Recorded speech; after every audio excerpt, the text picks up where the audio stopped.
बढ़ के आलिम और मौलाना बनते कुछ नहीं है, सब धोखा है।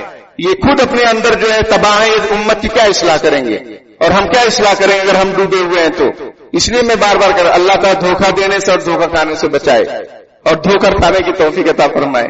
वरना आया था ना वीडियो के अंगूर में भी कैंसर है, ये फलाना, इसलिए कह रहा हूं धोकर खाने की तौफीक अता फरमाए।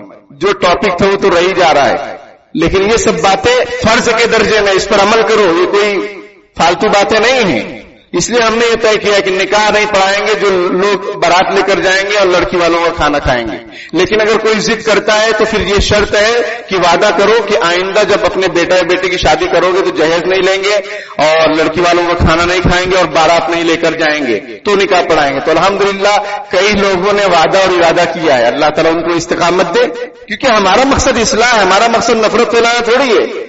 हमारे नबी ने ताइफ वालों के लिए बद्दुआ नहीं कर दिया कि इन लोगों ने मुझे पत्थर मारा है तो इन सब तबाह हो जाए, नहीं। हमारे नबी को उम्मीद थी सल्लल्लाहु अलैहि वसल्लम को कि आज नहीं तो कल ईमान लाएंगे, तो मुझे भी उम्मीद है कि आज नहीं तो कल सुधरेंगे इंशाअल्लाह। इसलिए वादा लेते हैं, ये नहीं कि तुम जो बोलोगे वही कर देंगे कि आ जाओ मौलाना साहब तो आ जाएंगे, ऐसा नहीं है। इसलिए खत्म करो भाई, बिल्कुल खत्म करो लड़की वालों का खाना। वलीमा अपनी कैपेसिटी के हिसाब से शरीयत सुन्नत के दायरे में रहते हुए, पर्दों का एहतमाम करते हुए वलीमा कर सकते। जहेज वहेज मत लो और फिर शादी के मौके पर लिफाफा वो सामान ला रहे। मैं जब देखता हूं कोई बड़ा सा भगोना लेकर जा रहा है तो समझता हूं ये शादी में ही देने के लिए ले जा रहा है, यही समझ में आता है। ये क्या भगोने की लेन देन है?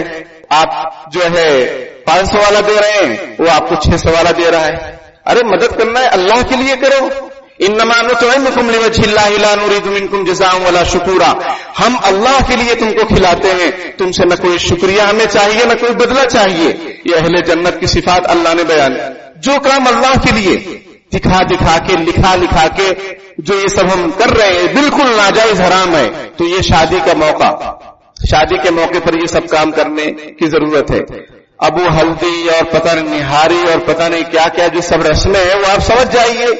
हर एक पर तफसील बयान करेंगे तो दूसरे जो टॉपिक है वो रह जाएंगे। सब नाजायज है भाई।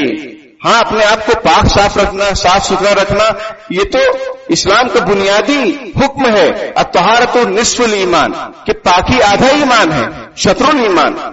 वो तो पाकी बचपन से ही हमें सिखाई गई है और मरते दम तक पाक साफ रहना है। मरहूम को भी नहलाकर कफनाकर खुशबू लगाकर दफन करते हैं, ये तो हमारा हुक्म है, शरीयत का हुक्म है।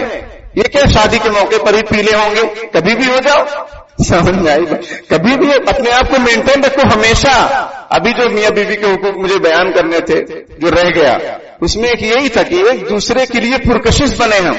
बीवी भी शौहर के लिए ज़ेब व ज़ीनत इख्तियार करे, मर्द भी अपनी बीवी के लिए ज़ेब व ज़ीनत इख्तियार करे, पुरकशिश अपने आप को बनाए। जब एक दूसरे के लिए तैयार होंगे, एक दूसरे के लिए पुरकशिश बनेंगे तो हराम चीजों से और हराम जगहों से और हराम चेहरों से नफरत हो जाएगी। और जब एक दूसरे के लिए मेंटेन नहीं होंगे तो वो उसकी तलाश में है, वो किसी और की तलाश में।